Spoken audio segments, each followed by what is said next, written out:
I'm Ian. And I'm Matt. Today we're going to talk about term limits in Congress and how it could positively affect what goes on in Congress today. Matt, you want to start? Yeah, sure.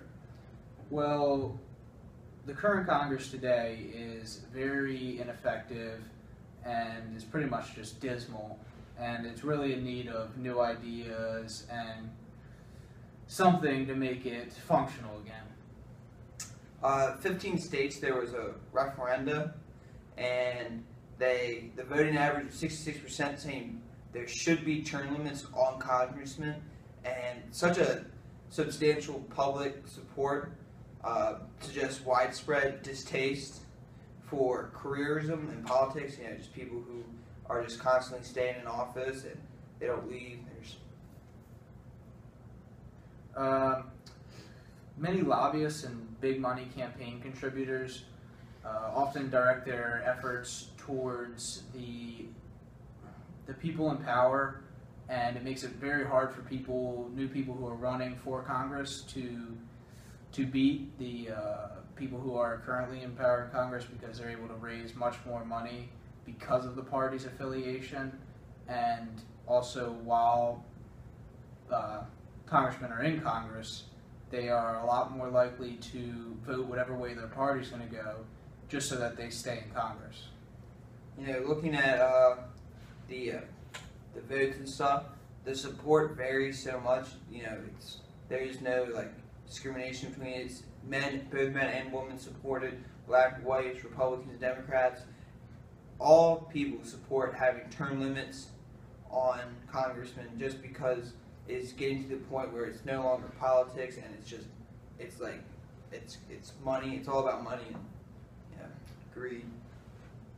If there were term limits, then politicians would be less likely to be focused on special interests and their party and what they have to do to run for the next year and their whole media image, and more focused on what's better for the country and what can I do to help my community or my state.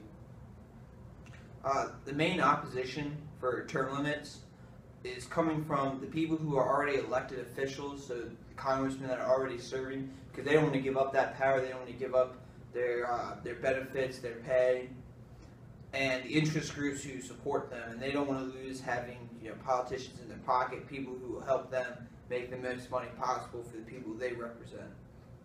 There's also a lot less chance for corruption when there's term limits, because people now have the time and the resources, by being able to stay in Congress, to exploit the system for personal gain with tax cuts and money to travel, and there would be more likely a citizen figure in Congress instead of a lawyer or some sort of lobbyist.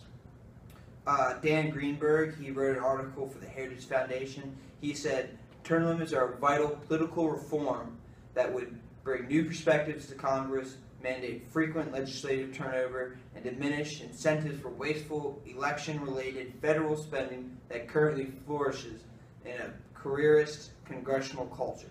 So what he's saying is that by having term limits, there's going to be new people coming in. They'll bring new ideas to their meetings with people who aren't just pushing the stall.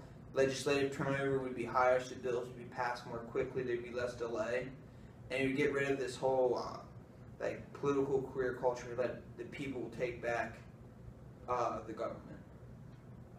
One of the largest problems with Congress today is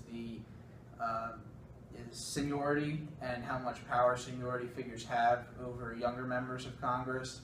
And this leads to those senior members being empowered more committees and procedures.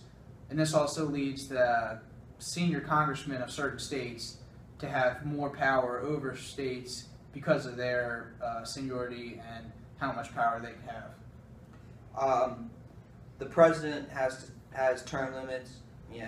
People who serve in the Supreme Court, they have a term limit. So it only make sense for Congress to have a term limit as well. They shouldn't be able to live past, a certain point. They shouldn't be able to just keep pushing for their motives. They should have, just a constant cycle of new people coming in, and that way it keeps, making, like, that was what would make America great, is having the people take the government back over. And that is why we should have term limits for Congress, Senate, and the House. And thanks.